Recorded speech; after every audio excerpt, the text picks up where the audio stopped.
So are you average or are you amazing? Well, if you want to be amazing and you want your customers to think that you're amazing, then you need to watch this video.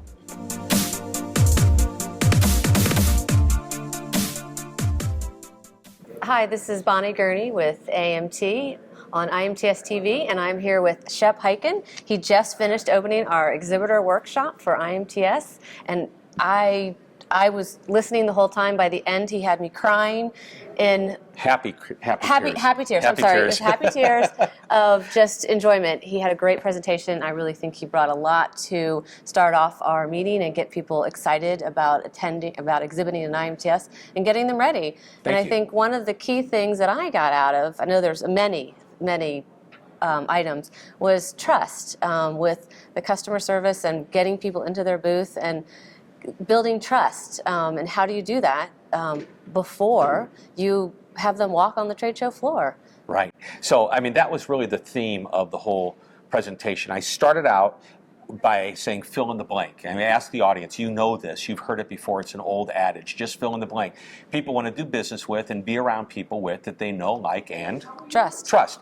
And the knowing and liking is easy because we do a lot to spend money and create beautiful exhibits to get people to recognize who we are, know who we are, and essentially, if we put out the right image, they'll like us before we even meet them. But the truth is, we have to get them to trust us, and trust is a whole nother level. People won't do business with you if they don't trust you. They may try it, but long term, you have to have that trust to have a sustainable, loyal relationship. Yeah, and when there's a bump in the road with the trust, I liked how you addressed that as well with how to fix it. You've got with number 5 on your top 10 list. Yep. So we talked about the 5 steps to fix what we call a moment of misery. So, and that's the whole thing about it is there's no company that's perfect. Right. Everybody's going to have a mistake. There's going to be some issue someday, a complaint, or maybe it's just a question. But the bottom line is, I have this little 5-step process, and it works for the smallest of problems as well as some pretty big ones. Number 1, you must acknowledge that there is a problem. So if you're my customer and you're approaching me, and even if it's on the trade show floor and it's not a formal complaint, you may say, I had an issue with so-and-so. Oh, really? Tell me about it. Now they tell you about it, and then number 1, you acknowledge that there's a problem.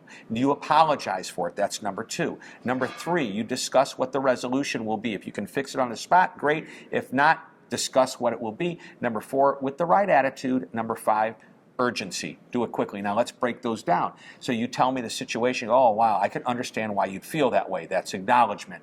I want to apologize for that. And by the way, you can flip 1 and 2 because I'm sorry that happened. I can understand. It's the same thing. You're setting yourself up and letting that, you're empathizing, you're showing that you care. And this is what we're going to do. I'm going to call that person the moment we're finished here. I'm going to call them, give me your card so I can call you back with the answer. So now you're discussing how you're going to fix the problem. You're doing it with the right attitude. You're not saying, you know what, that was Bob or Sally that you talked to. That's not my department. No, you're taking some ownership and responsibility because you received it. It's yours now. And then you're going to do it quickly. Hey, as soon as we're finished here, I'm going to get it taken care of.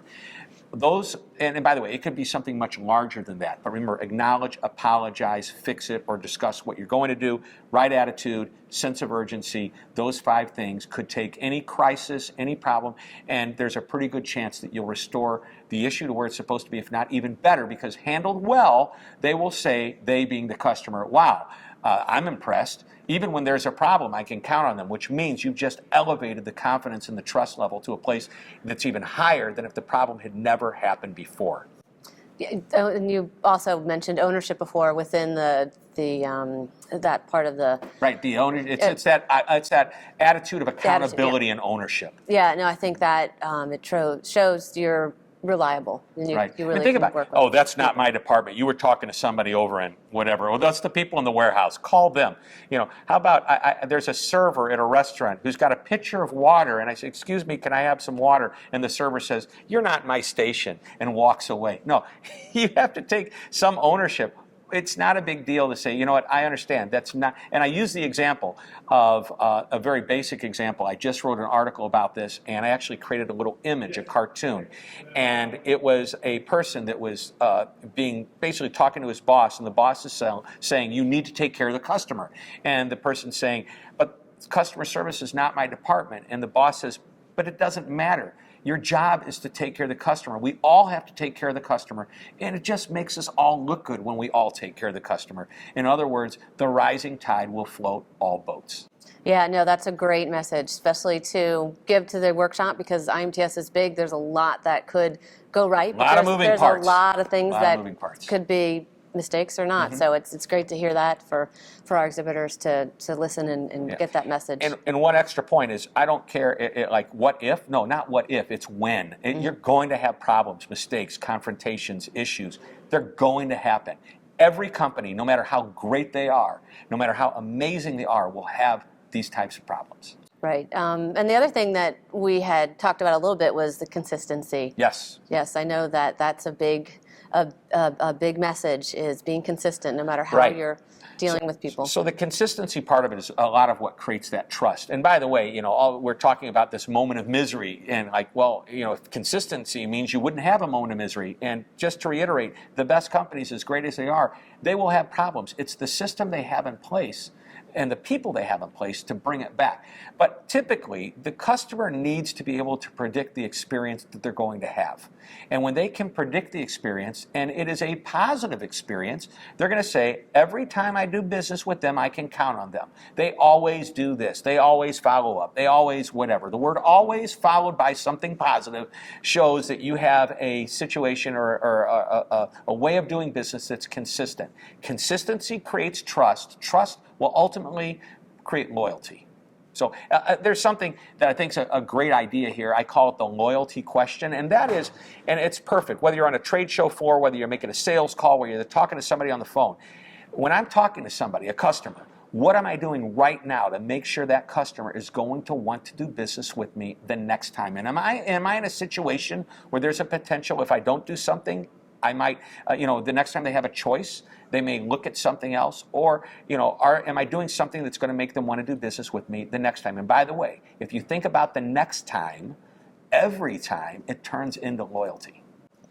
Good point. Yeah, no, these are all great things. I'm just really excited that we were able to have you come out today and talk to us. Is there anything else that we haven't discussed that you think will be good for the audience of IMTS? Wow, there's so much.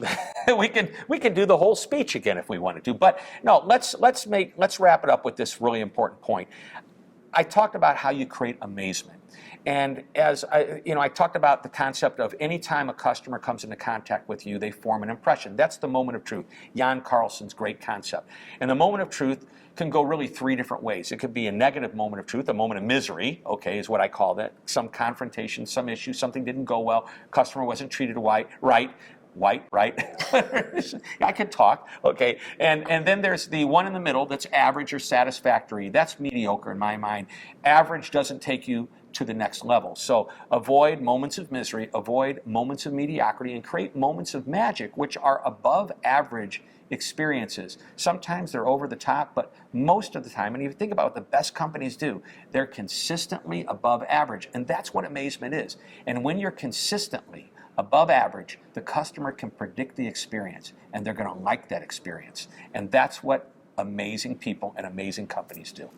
Great. That's a great ending. I can't, you said it perfectly. Thank you. Which is why we had you open our show. Thank you. So thank you, Shep, for joining us on IMTS My TV. pleasure. Thanks for coming to the workshop and teaching lots of loyalty and customer relationship and the amazement, how to be a chief amazement officer. Yeah, that's it. That's a good title. Thank you. So thank you. This is Bonnie Gurney with IMTS TV.